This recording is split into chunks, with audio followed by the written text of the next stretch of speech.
Gerbiami klausytojai, sveiki visi ir su jumis sveikinasi Vitalistas. Ir čia šiandien rubrikoje turime mums visiems gerai pažįstamą ir mylimą grupę Christ Team. Taigi, čia turime Gintarą, kuris yra grupės veidas nuo senų laikų, ir jo komanda, taip sakant, kurie taip pat gražiai labai papildo šitą komplektaciją. Ir šiandien iš tikrųjų mes sveikinamės jau iš eilės trečiose berods sielose kartu su jumis ir tikrai kiekvieną kartą smagu pakalbinti, smagu išgirsti vis naujų jūsų vėjų, naujos informacijos ir trumpai papasakokite, kokie yra jūsų praėjusieji metai. Manau, kad klausytojai jūs labai gerai žino, tai tiesiog pratęskime tą mūsų bendravimą. Давай, Pauliau, tu, o aš papildysiu, nes tu, kas liečia fakto, konkretesnis esi. Labas, aš esu Paulius. Kas įvyko per metus? Nu ką, įpusėjom jau mūsų trečią albumą įrašinėt. Buvom nuvažiavę į Norvegiją, sudalyvavom Norvegijoje Lillehammerį Livet Center bažnyčios tinklo konferencijai rugsėjo pabaigoje. Dabar esam čia. Suorganizavom nuo praėjusių sielų jaunimo stovyklą Uždek. Buvom kalėjime. Tarnavom kalėjime Pravieniškėse. Konferencija buvo. Tai, žodžiu, yra veiklos ir nusimato dar daugiau. Žodžiu, jūs buvote aktyvus visus metus ir vertinate šios metus pagal va tokius va stambius iš tikrųjų įvykius ir prie kiekvieno jų galima būtų apsistoti iš tikrųjų labai ilgai, bet pradėkime galbūt nuo tokio įdomaus tavo paminėto fakto kaip stovykla. Kas tai yra iš viso? Christ Teamas organizuoja stovyklas? Jo, Christ Teamas yra grupė, kuri virsta ir galima jau sakyti pavirto į bendruomenę su ta intencija, kad tapti bažnyčia. Tai Facebook'e mūsų puslapis vadinasi Christ Team Church Kaunas, tai kas nori sužinoti daugiau, galite ten apsilankyti, ten yra mūsų nemažai informacijos, o kalbant apie stovyklą, tai taip, mes antrus metus iš eilės jau organizuojam jaunimui skirtą stovyklą, pavadinimu Uždek, jis skirta jaunimui nuo 16 iki 35 ir ten tokia dvasiškai ir fiziškai aktyvi stovykla su nemažai poilsio, jeigu galima tai pasakyti. Žodžiu, ir dvasinis maistas, ir fizinis maistas, ir poilsis, ir labai faina vieta, nes darom prie Liepojos, šalia paplūdimio, toks kempingas atrenovuotas, tai labai faina vieta. Tai kas nori vasarą, prašom sekt mus ir atvykt. Ar toje stovykloje bus galima girdėti Christ Teamo šlovinimą? Taip, Christ Teamas šlovins. Nežinau, kiek šiais metais darysim dienų, bet praėjusiais metais buvo 5 dienos, tai man atrodo 2 dienas mes šlovinom, buvom pasikvietę grupę Nardas klaipėdiečius iš Klaipėdos, kad jie vieną vakarą pravestų. Dar pamokslauti buvom pakvietę pastorių iš Liepojos. Tai iš tikrųjų daug bendravom su visais, tokia įvairiapusė programa ir pamokslininkai iš įvairių vietų, tai viskas super. Šiais metais tai turiu omeny, kad kitais metais, ar dar iki Kalėdų? Ne, tai gausis 25 metais, Liepą arba rugpjūtį, organizuosim jau 3 stovyklą. Tai toks mūsų tikslas, ne, kaip tipo standartas, ne, kaip čia? Jo, mūsų toks standartas ir pasilieka toks planas, kad iš ryto pirmoji dienos pusėje vyksta pamokslai, rytinė malda, pamokslai, tada pietus, pertraukos, žaidimai ir vėl vakare visi sugrįžtam liudijimų vakarų, šlovinimų vakarų ir taip praktiškai 5 dienas iš eilės. Girdėjau, kad paminėta buvo, jog išleidote naują, neišleidote, bet ruošiatės išleisti naują albumą. Kas tame albume bus kitaip, negu buvo praėjusiuose albumuose, ko jis jums yra ypatingas? Dabar įrašinėjom trečią albumą ir jis ypatingas tuo, kad bus tikriausiai 90% giesmių mūsų kurtų. Prieš tai praėjusiuose albumuose tai buvo pirmam albume gal 70-80% coverių, kelios mūsų giesmės, antram albume šiek tiek daugiau mūsų giesmių, o šiame trečiame albume tai bus beveik visos mūsų kurtos giesmės, nes visi pradėjo kurt ir kai visi suneša savo indėlį, tai labai gavosi ir gausis geras albumas. Grupė apėmė kūrybinė atmosfera. Visi užsikrėtė vieni nuo kitų kūrybą. Ir teko girdėti, kad viena iš giesmių yra kažkuo ypatinga. Nežinau, galbūt Gintaras galėtų kažkaip plačiau papasakoti apie savo kūrybos giesmę, kuri yra kažkuo ypatinga. Nieko jinai labai ypatinga nėra, tik tai gal man labiau. Tik tai gal vienas dalykas, kad aš nekurdavau niekad, tai jau mane jie paskatino tokiu, reiškia, primiktinų būdu šiek tiek ir aš prisižadėjau, visi sako, Vika ypač šitoj vietoj kūrybinga, sako, bent pabandyk, aš prisižadėjau ir tada įžadą ištiesėjau, tai tik vieną atradimą savo gyvenime padariau, nekūriau, nes tingėjau. Taip skamba gal baisiai, bet, tiesiog tai yra tiesa. Ir kaip tas procesas, kaip viskas buvo? Procesas buvo, aišku, aš tikiu, kad, reikia gauti įkvėpimą, tai aš meldžiausi, prašiau Dievo, kad, sakau, jeigu jau tokia tavo valia, kad aš jau turėčiau prisidėti prie repertuaro, visą laiką coverius dainuoju, krikščioniškus, tai duok man, ir vienoj maldoj, kaip tik ryte prieš darbą.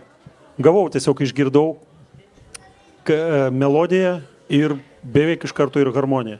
Tai tik tai į darbą atėjau, į tarpas atsirado, pasižiūrėjau ir ta idėja tokia, jau plius minus tokia jau buvo susiformavus, o paskui man reikėjo tik daryti ir galiausiai įrašyti jiems, kad mes galėtumėm repetuoti. Tai gruodžio mėnesį, vidury gruodžio, tai aš jau buvau pabaigęs ją. Tai yra gimė kartu su žodžiais, su melodija iš karto. Pilnai. Beveik, jo. Gal pradžių melodija labiau, bet paskui pasėdėjau su žodžiais, tai žodžių tiek atsirado, kad paskui mane jau stabdyti pradėjo. Sako, mažiau.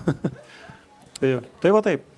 Taip pat ir Ona, kiek žinau, buvo prispausta grupės ir sukūrė taip pat vieną naują giesmę. Labai įdomu būtų išgirsti, kokia tai giesmė, apie ką ji. Čia gal Dievas labiau prispaudė, bet jo, sukūriau giesmę, kai mokiau Švedijai Biblijos mokyklai. Ir tiesiog, kaip Gintarui atėjo muzika į galvą ir žodžiai, bet kadangi nesu profesionalė, tai bėgau rašyti telefoną ir vis esu prikūrus tų giesmių. Ir jo, kai grįžau, jie pasakė, kad reikėtų ir man išlysti į dienos šviesą. Aišku, reikėjo nusižeminti ir pasitikėti, kad šventoji dvasia nori šitų giesmių.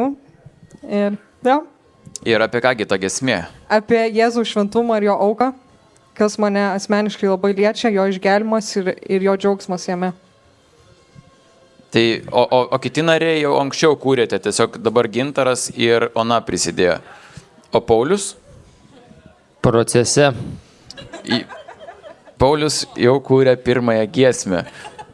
Esu parašęs keletą žodžių. Viktorija yra padariusi keletą demo versijų, bet dar neišvydo dienos šviesos, laukia grupės pritarimo. Tai gal kažkada išvys. O dėl ko, manai, jai reikia pritarimo? Ar jai kažkokiu turi kontroversiškų teiginių, ar melodija netinka? Gal grupė atsakys. Šiaip pas mus gal taip baisiai skamba, gan tokie griežti standartai. Ta prasme, mes vienas kitam nenusileidžiam. Ir gal tai yra gerai, aš manau, kad tai yra gerai, todėl kad dabar daug kas kūrė ir norėtųsi tos kokybės ir, aišku, tos giesmės, kad iš įkvėpimo būtų. Tai daug tokių niuansų yra, kur mes bendrai suėję paklausom, pabandom, pasižiūrim ir tada bendrų pritarimų, jo, nes aranžuotę mes visą laiką darom kartu visi. Tai va, taip gal. Ir man kažkaip tais toks įdomus yra klausimas dabar iškilęs. Jūsų grupė vis tiek jau yra patyrusi vilkę, tai pasakykime, krikščioniškos muzikos scenoje. Ir tikrai kūrėte giesmes, jas taip pat esate verstinės, turite puikias giesmes, tokias himnais tapusias. Ir ar jums tenka kažkiek tais pakuruoti ar pagelbėti kitoms krikščioniškoms grupėms? Ar tai yra jūsų kasdienybėje? Ar užsimate šią geranorišką veiklą?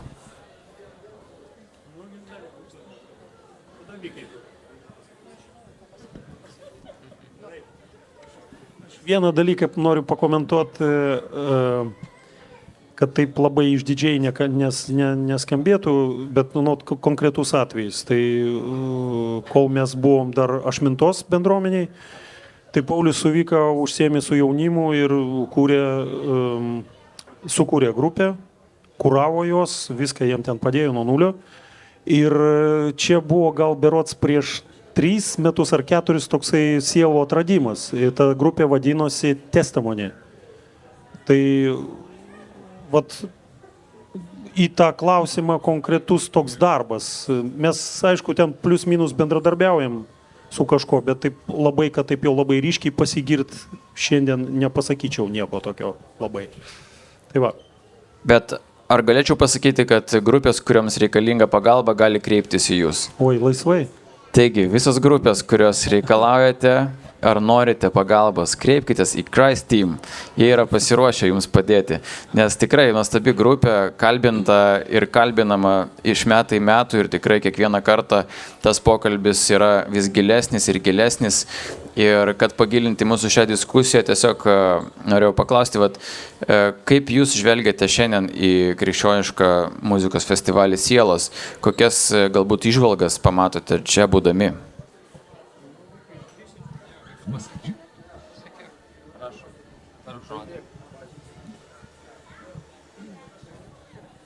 Man tai gal tiesiog yra tas smagus dalykas, kad tiesiog šlovintojai gali bendrauti kartu tarpusavį, suvažiuoti vieną vietą ir kartu šlovinti. Tai čia, man atrodo, yra toksai didžiausias pliusas, kad mes turim apskritai tokį festivalį Lietuvoje ir kad daugiau tos bendrystės dar galbūt norėtųsi. Ta prasme, kad tai yra vienas iš festivalių, kas iš esmės yra tas dalykas, kad ta bendrystė, susipažįsti su kitais ir, čia yra, man atrodo, gal svarbiausias dalykas toksai. Nes tos bendrystės šiaip labai trūksta. Tai manau, kad čia gal yra toks stipriausias man asmeniškai. Kada nusimato jūsų to albumo išleidimas, galbūt galite atskleisti? Mes taip suspausti laikė, tu pakomentuosi, Pauliau, suspausti biški laikė, nes mums sekančiais metais 25 yra 15 metų. Ir mes svarstėm, ar mums reikia atskirai išleisti albumą ir padaryti pristatymą jį gyvai, live, ar mums visgi padaryti tokį didelį renginį, ką mes ir planavom šiaip iš esmės vasarą kažkokioj gražioj vietoj Kaune, padaryti didelį renginį ir tuo pačiu galbūt pristatyti tas giesmes ir tą albumo tą dalį. Vat tokie planai yra. Labai aišku, manau. Aš norėjau paklausti, gal žiūrovai turi kažkokių klausimų mūsų herojams? Šitos pasakos herojams. Jeigu kažkas turės klausimų, būtinai užduokite. O jūs, prašau, pasidalinkite, prašau, savo kiekvienas iš jūsų kažkokių mažų palinkėjimų mūsų klausytojui, ką jūs jam linkite ir tiesiog kiekvienam iš jūsų prašau pasidalinti. Tai aš užbaigsiu, tu pradėk, Pauliau. Palinkėjimas tai būtų, aišku, ko atrodo mes kaip krikščionis galim kartais nuklysti gilius labai ieškojimus, ko mums reikia gyvenime, bet iš esmės tai mums reikia vieno, mums reikia Dievo žodžio, jame esančios šventosios dvasios, to patepimo ir jo vedimo. Tai tikriausiai to ir palinkėčiau kiekvienam iš mūsų, kad neprarasti to artimo ryšio su Dievu, nes Jėzus yra viskas, ko mums reikia ir jeigu ne Jis, tai mes čia nesėdėtume. Ir iš tikrųjų daugelis atėję į bažnyčią susitikę su Jėzum patiria tą laisvę. Tai linkiu visiems laisvės ir tos laisvės patirti kiekvieną dieną vis daugiau ir daugiau. Labai gerai palinkėjai, aš gal irgi palinkėčiau. Nu, Paulius teisingai pasakė, kad mes visi čia renkamės ne tiesiog, mes renkamės šedėliotai. Tiesiog, kad susitikt su juo ir kad būtų atsakyti klausimai, būtų atsakyti poreikiai kažkokie, kas galbūt ilgą laiką, nežinau, neramina, gal kažkokie dalykai, kurie yra gyvenime, tiesiog kažkokie padrasinimai. Tai būtų toks palinkėjimas. Jėzus yra mūsų vynmedis, mes esame jo šakelės, tai mano palinkėjimas yra pasilikti jame, pasilikti arti Jėzų širdies, iš ten plaukia mūsų gyvenimas, mūsų gyvybė ir žiūrėti tik į jį. Jis yra pradžia ir pabaiga ir mūsų gyvenimas. Aš linkiu nepamiršti to, ką Jėzus padarė dėl mūsų ir bendrai, ir tie asmeniniai kažkokie stebuklai ar dalykai ir tiesiog šlovinti jį kiekvieną dieną, kiekvieną akimirką, kurią turim, nes to laiko nėra daug ir tiesiog reikia atiduoti tą šlovę jam, nes reikia suprasti, kad be jo mums nebus gerai. Tai vat. Nu ir aš pabaigai gal kažkiek pacituosiu, kad Jėzus kreipėsi į mokinius ir sakė, kad žiūrėkite, laukai yra pabalę. Ir trūksta tik vieno, darbininkų labai trūksta. Labai trūksta savanorių, labai trūksta tarnautojų, mokinių, kurie eitų ir pakeltų šitą jaunąją kartą, nes jeigu jiem nieks neskelbs, neparodys pavyzdį, jie sulauks ramiai nuo 15 iki 30 ir tas pats gražiausias metas jisai bus paaukotas kažkam, pasaulyje, savo tikslams ir taip toliau. Ir vat, kad taip neįvyktų, reikia labai daug žmonių, kad tiesiog krikščionys taptų darbininkais dėl Dievo karalystės. Toks mano palinkėjimas. Ačiū už palinkėjimą. Ir dar toksai paskutinis klausimas tada jums. Ar lengva grupėje išlikti vienybėje visose klausimuose? Vat kaip jums sekasi prieiti bendro sutarimo? Nes, kaip suprantu, visi kartu kūrėte giesmes, kaip sakėte, bet tos giesmės vis tiek ateinančios iš vieno žmogaus turi tikti visai komandai. Tai kaip prieiti to sutarimo? Gal turite kažkokių praktinių patarimų?